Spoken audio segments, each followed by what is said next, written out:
Ona görə də buyurur Peyğəmbərimiz, Ramazan ayından sonra ən fəzilətli oruc, Məhrəm ayında tutulan oruc, yəni müstəhəb oruc, istəyən tutar, istəyən tutmaz, neçə gün istəyirsən tuta bilərsən.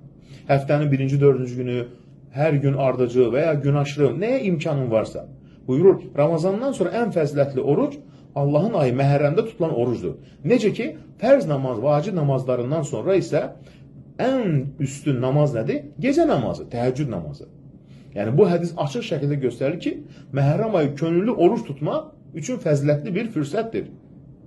Məhrəm ayının orucu ona görə üstün tutulmuşdur ki, bu ay İslam təqvimi ilə, yəni hicri təqvimi ilə ilin başlanğıcıdır.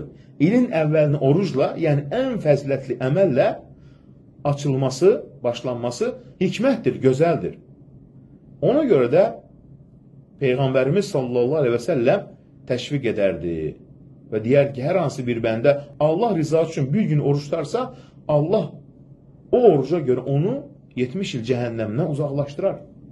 Əbu Umamə Əl-Bəhili deyir, ey Allah Rasulü, elə bir əməl mənə tövsiyə et ki, Allah onunla mənə fayda versin. Dedi ki, oruç tut, çünki onun bənzəri yoxdur. Baxın, Peyğəmbərimiz təşviq etdi.